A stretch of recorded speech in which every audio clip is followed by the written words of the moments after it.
구독자의 취향에 따라 재생 속도를 변경하면 더 유용하게 동영상을 시청할 수 있습니다.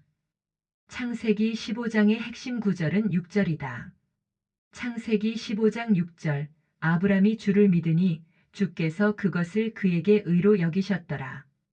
핵심 주제는 자손과 땅의 약속이며 키워드는 언약, 별처럼 많은 자손, 의로 여김, 400년 예언, 희생제물 등이다. 핵심 주제의 배경이 되는 주요 맥락은 다음과 같이 나눌 수 있다. 하나님의 약속과 아브람의 두려움. 하나님의 언약 확증과 약속의 땅. 이스라엘의 미래와 하나님의 계획. 1. 하나님의 약속과 아브람의 두려움. 창세기 15장 1절부터 6절. 이 일들 후에 주의 말씀이 환상 속에서 아브람에게 임하여 이르시되 아브람아 두려워하지 말라. 나는 내 방패요 내가 받을 지극히 큰 보상이니라 하시니. 아브람이 이르되 주 하나님이여 무엇을 내게 주려고 하시나이까. 나는 아이가 없사오며 내 집의 청지기는 다마스커스에서 온 이 엘리에셀이니이다 하고. 또 아브람이 이르되 보소서 주께서 내게 씨를 주지 아니하셨은즉 보소서 내 집에서 태어난 자가 내 상속자이니이다 하매. 보라 주의 말씀이 그에게 임하여 이르시되 이 사람은 내 상속자가 아니요 오직 내 뱃속에서 나올 자가 내 상속자가 되리란 하시더라. 5. 그분께서 그를 데리고 밖으로 나가 이르시되 이제 하늘을 쳐다보고 별들을 셀 수 있거든 세어보라 하시며 또 그에게 이르시되 내 씨가 그와 같으리란 하시니라. 아브람이 주를 믿으니 그분께서 그것을 그에게 의로 여기시고. 하나님께서 아브람에게 두려워하지 말라고 말씀하시며 그에게 방패가 되어 주시고 큰 상을 주겠다고 약속하신다. 아브람은 자손이 없음을 호소하지만 하나님께서는 그의 자손이 하늘의 별처럼 많아질 것이라고 약속하신다. 아브람은 여호와를 믿으며 하나님께서는 이를 그의 의로 여기신다. 아브람이 하나님의 약속을 믿은 것이 그에게 의로 간주된 것은 믿음을 통하여 의롭다 함을 인정받을 수 있음을 증명한다. 하나님께서는 아브람의 두려움과 불확실함 속에서도 변함없는 신실함을 보이셨다. 또한 아브람의 믿음은 예수 그리스도를 통한 믿음이 구원의 예표로 해석된다. 창세기 15장 1절에 나오는 환상 중에 여호와의 말씀이 아브람에게 임하여 이르시되에서 환상 속에서란 표현은 성경적으로도 영적 체험의 맥락에서도 중요한 의미를 가진다. 환상 속이란 꿈과는 다르다. 눈을 뜨고 있지만 실제로 보는 것은 현실이 아니라 영적 장면이며 일종의 선지자적 계시 상태이다. 아브라함은 실제로 보거나 들은 것이다. 하지만 이는 인간의 감각만으로는 설명되지 않으며 하나님이 직접 보여주시는 장면과 음성이다. 환상은 하나님께서 감각 너머의 차원에서 선지자나 믿음의 사람에게 직접 계시를 전달하기 위해 임하시는 방식이다. 1절의 환상은 꿈도 아니고 단순한 상상도 아니며 깨어 있으면서도 하나님과의 차원이 다른 접촉 상태이다. 이 상태에서 아브람은 두려움을 느끼며 동시에 하나님으로부터 약속과 보증을 듣게 되는 매우 결정적인 영적 체험을 하게 된다. 3절은 아브람이 자신의 미래를 체념한 듯한 상황이고 5절은 하나님의 약속이다.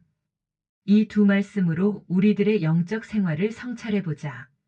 3절 아브람이 또 이르되 주께서 내게 씨를 주지 아니하셨으니 내 집에서 길린 자가 내 상속자가 될 것이니이다. 5절 그를 이끌고 밖으로 나가 이르시되 하늘을 우러러 뭇별을 셀 수 있나 보라. 또 그에게 이르시되 내 자손이 이와 같으리라. 아브람은 하나님의 약속을 들었음에도 불구하고 오랜 기다림에 지쳐 있다. 현실은 아무것도 달라진 것이 없고 그는 내 집에서 길린 종이 내 상속자입니다라고 말하며 사실상 믿음을 내려놓고 체념한 모습이다. 하지만 하나님은 그런 아브람을 밖으로 이끄신다. 단지 말씀만 주신 것이 아니라 하늘을 보게 하시며 직접 시각적인 확신을 주신다. 내 자손이 이와 같으리라는 말씀은 단순한 위로가 아니라 현재를 넘는 비전과 약속이다. 오늘날 우리의 영적 생활은 어떨까? 기도의 응답이 더디고 삶의 변화가 보이지 않을 때 우리는 내 방식으로 현실을 받아들이자는 유혹을 받을 것이며 신앙의 눈을 감아버리는 순간들이 있을 것이다. 하지만 하나님은 여전히 밖으로 이끄시는 분이시다. 하나님은 우리의 시야를 넓히시고 하늘의 별처럼 셀 수 없는 계획을 품고 계신다. 우리가 체념한 그 순간에도 하나님은 말씀하신다. 내 약속은 살아있다. 너는 하늘을 보라. 에이. 하나님의 언약 확증과 약속의 땅. 창세기 15장 7절부터 11절.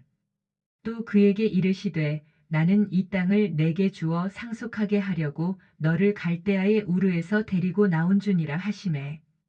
그가 이르되 주 하나님이여 내가 이 땅을 상속받을 줄을 무엇으로 알리이까 하니 그분께서 그에게 이르시되 나를 위하여 3년 된 암송아지와 3년 된 암염소와 3년 된 숫향과 산비둘기와 집비둘기 새끼를 취하라 하시니라. 아브람이 그분을 위하여 이 모든 것을 취해 그것들을 중간에서 나누고 모든 조각을 서로 마주보게 놓았으나 새들은 나누지 아니하였더라. 날짐승들이 그 사체들 위에 내려올 때에 아브람이 그것들을 쫓아내었더라. 하나님께서 아브람에게 가나안 땅을 그의 후손에게 주시겠다고 약속하신다. 아브람이 확신을 구하자 하나님께서는 언약의 의식을 통해 그 약속을 확증하신다. 가나안 땅은 하나님의 약속의 땅으로 하나님의 백성을 위한 물리적, 영적 축복의 장소이다. 아브람의 제사는 하나님께 헌신하는 태도와 하나님의 임재를 상징한다. 본문의 8절은 아브람의 질문이고 9절은 아브람의 행동을 요구하고 있다. 8절과 9절은 믿음의 본질과 하나님의 언약 방식을 드러내는 중요한 구절로 이 둘은 단절된 대화가 아니라 긴밀히 연결된 상호영속적 구조를 가진다.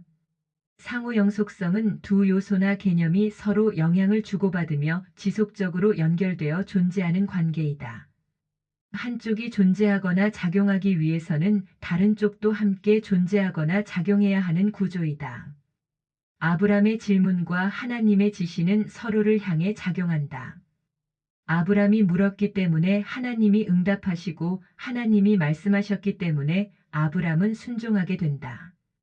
이때 질문과 응답, 요청과 언약이 상호 영속성인 것이다. 이제 이 두 절을 깊이 살펴보자.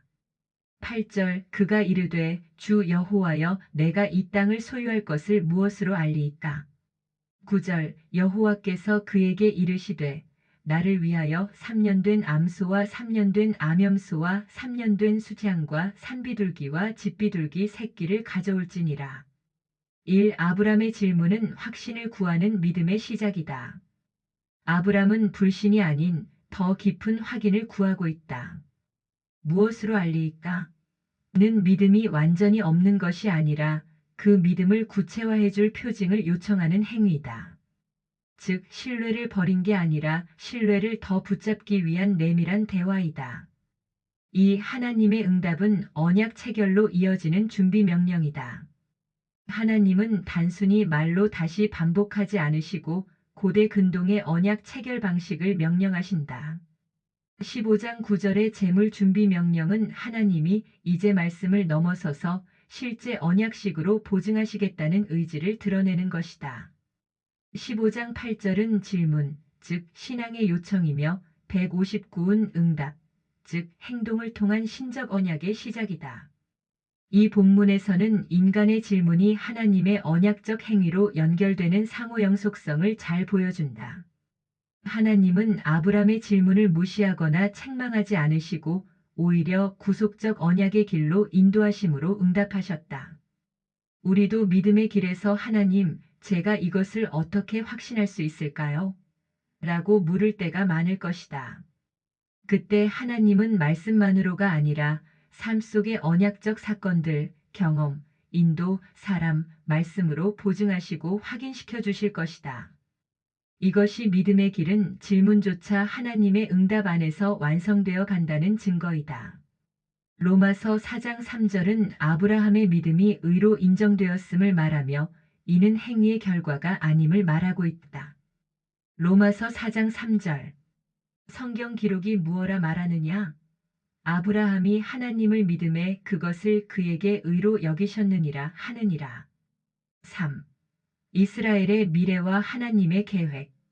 창세기 15장 12절부터 21절. 해가 질 때에 아브람에게 깊은 잠이 임하였고 보라 큰 어둠의 두려움이 그에게 임하였더라.